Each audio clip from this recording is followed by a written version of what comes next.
Welcome back. This is the Ben Shapiro Show. Our number 855-236-3228. That is 855-236-3228. Kyle in Minnesota, you're on the Ben Shapiro Show. Go for it, Kyle. My question was about Roe versus Wade. Sure. I was wondering, do you think it's likely that it'll be overturned like anytime in the near future? Extraordinarily unlikely. I really do not think that you have even 4 votes for overturning Roe versus Wade. I doubt that Justice Kavanaugh is interested in overturning Roe versus Wade. I don't think that Justice Roberts is interested in overturning Roe versus Wade. I think that the most likely scenario is the gradual chipping away at Planned Parenthood versus Casey. So Roe versus Wade suggests that that abortion must be allowed up until point of viability. The Planned Parenthood versus Casey test sort of changed the standard of Roe. The Planned Parenthood versus Casey test basically suggests that there can't be undue burden on the woman. That's a vaguer test, and you've seen courts in the past sort of chip away at that. Obviously, the Supreme Court has allowed federal bans on partial birth abortion, saying that's not an undue burden on women. You've seen various other forms of legislation ranging from that abortion clinics have to be licensed to admit at local hospitals to time-based restrictions admitted by the Supreme Court. We're going to find out in very short order whether the Supreme Court is okay with allowing Louisiana to force abortion clinics to have registration ability at local available hospitals. That's the most likely scenario, is that the states gradually peel back kind of layer by layer allowances for abortion. But I think that the idea of Roe versus Wade being overturned by the Supreme Court en masse, I think it's very, very unlikely. I do not think that you have votes for that. I think you have 3. I don't think you have 5. And I think that that is one of the grave challenges that Republicans are constantly engaging in, is that Republicans don't play the same game as Democrats. Democrats openly say, we will not nominate anyone to the Supreme Court unless they uphold Roe versus Wade. Republicans won't even ask the question of their own nominees. And I think that's ridiculous and disastrous. I think that the Republicans certainly should be asking their own nominees, where do you stand on Roe versus Wade? If I were president, I wouldn't nominate anybody unless I believed they would overturn Roe versus Wade. As a matter of law, forget about where I stand on abortion. As a matter of law, Roe versus Wade is an abomination. It has nothing to do with the Constitution, and it doesn't even pretend to have anything to do with the Constitution of the United States, Kyle. Okay, thank you. Well, really appreciate the call. Andrew in San Diego, California. You're on the Ben Shapiro Show. Go for it, Andrew. Hi, Ben. I think in the past couple of months, or since the rise and grateful fall of Bernie Sanders, the words socialism, communism, and democratic socialism are getting thrown around a lot. And I was hoping you could define those terms for everyone. And then secondly, I'm a huge Star Wars fan. I love the prequels. Episode 3 is my favorite. I know you probably despise that I said that.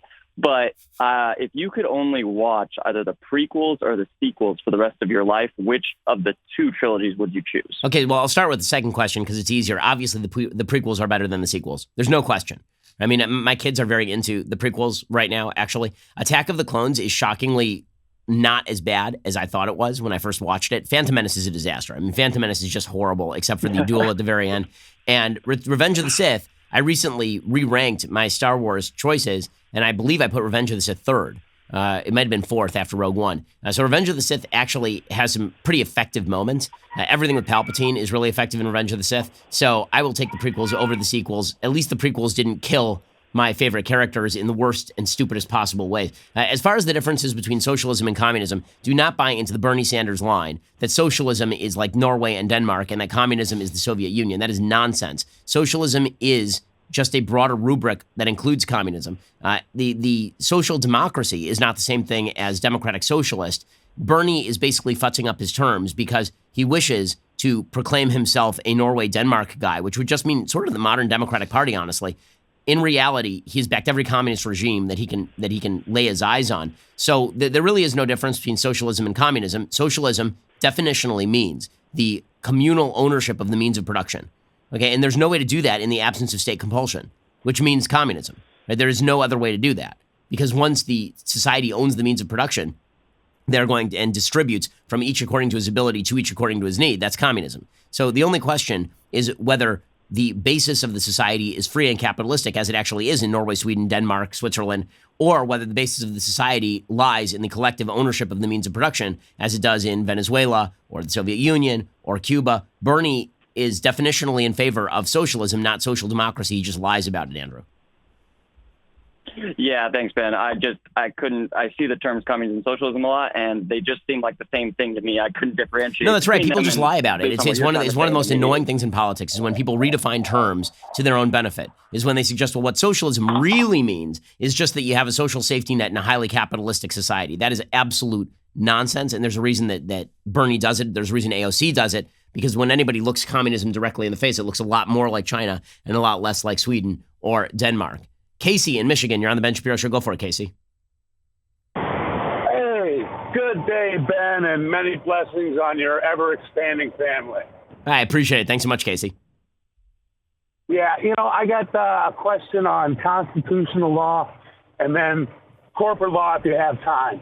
I'm a big person that's into equal application of the law, and I got to believe our forefathers had checks and balances for a reason, but also political prices to be paid. The Constitution states about nullification and impeachment where the term could be gotten back. I mean, President Trump, I think, has a really good case for suing to get his term back. I know the 22nd Amendment was never really challenged, but I think he's got a good case because ultimately the electorate should be the one choosing the president. But it's not if you've got a partisan Congress, and I don't think they ever imagined after passing the 22nd Amendment that it would be used as such a political tool. So I think the price needs to be paid by giving any impeached president that term back because he was kneecapped, he was hamstrung. Casey, I think that legally speaking, there's not a lot there. Legally speaking, you're never going to be able to sue to get a term back. Impeachment is a constitutional remedy, even if it is completely misused by the Democrats, as I think that it was in this case. Obviously, President Trump politically is going to make a lot of hay out of the impeachment effort. He's going to point out that the Democrats didn't even charge him with a crime when they tried to impeach him, that they are partisan hacks, and all of that is true, Casey. But the idea that the 22nd Amendment, which limits people to 2 terms in office, is going to be revoked on a legal basis so Trump can serve a 3rd term, I don't see that happening, Casey. I really appreciate the call. Richard in Utah, you're on the Ben Shapiro Show. Go for it, Richard. Hey, Ben. I haven't been following politics until fairly recently, but I've noticed that there's been a lot of hate towards Mitt Romney about wanting him to resign and all. I've asked about it to a few other people, and all they've told me was he's Republican in name only. And I understand that he voted against Trump during his impeachment. So I was wondering if you could put a little more light on that for me. Yeah, I mean, obviously, Mitt Romney is conservative. I mean, he votes with President Trump 95% of the time, literally 95% of the time. So when people say that he's not conservative, what they really mean is that Romney says mean things about President Trump, that he doesn't like Trump, Trump doesn't like him, that he voted in favor of one charge of impeachment on the abuse of power charge. Yeah, the notion that Romney is not conservative or that he's a bad conservative, I don't see that. Like, I think there was a case to be made that he wasn't conservative enough when he was governor of Massachusetts, right? He did pass Romney Care. He did blow out the spending in the state of Massachusetts. But the notion that he's not been conservative as Utah senator because he's at odds with President Trump over Trump's activities on Ukraine, I don't buy that. I don't make support of Trump's rhetoric or support of particular Trump actions that have nothing to do with the conservative agenda a litmus test for conservatism. Romney, I said this at the time, he's a senator with his own independent judgment. He gets to make that judgment. I think his judgment on impeachment was dead wrong. I don't think he should be thrown out of office for that. I think it's kind of ridiculous when people suggest he should be thrown out of office for that, Richard. Thank you. Thank you, Ben. I really appreciate it. Thanks for the call. We're going to get to more of your calls at 855-236-3228 on Pandemic Day because the WHO has declared coronavirus a global pandemic. We'll get to more of that in a bit. We'll give you some updates. But Samuel in British Columbia, Canada, you're on the Ben Shapiro Show. Go for it, Samuel. Hey, Ben, how's it going? I'm a huge fan. I've watched your show for 5 years, and I just like to first off say that you've had a huge impact on me and who I am and what I prioritize as a person. I really appreciate it. That means a lot to me, Samuel. Anyways. Go for it. Yeah. So anyways, my family is a conservative family, but most of us are kind of split on the issue of gun control. So my question is, why would somebody need to possess anything other than a pistol to protect themselves?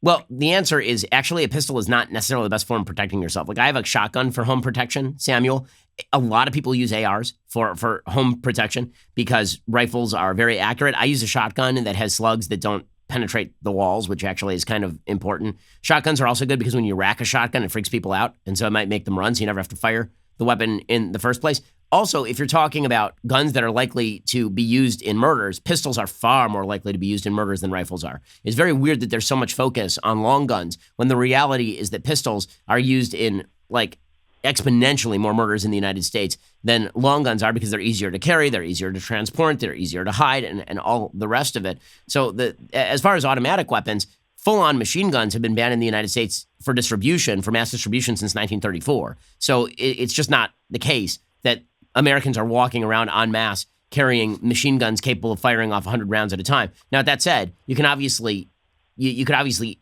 alter the weapon, but that's illegal anyway. So laws are not going to change somebody who's breaking the law, Samuel. So the question really isn't why Americans should have particular types of guns. The question is why the government should have the right to take away a particular type of gun. And the first answer should be that it's inherently more dangerous than other types of guns. This is not true of an AR-15. It is true maybe of, probably certainly, it's true of like a full-on automatic machine gun, which is why even the NRA is not stumping for the repeal of the National Firearms Act in 1934. Mm-hmm. Okay, well, anyways, thank you so much for answering my question. Well, I appreciate the question, and thanks for listening to the show, Samuel. All right, we'll get to more of your questions, 855-236-3228 in just a moment. First, coming up, we're going to take more of your phone calls at 855-236-3228. That's 855-236-3228. This is The Ben Shapiro Show.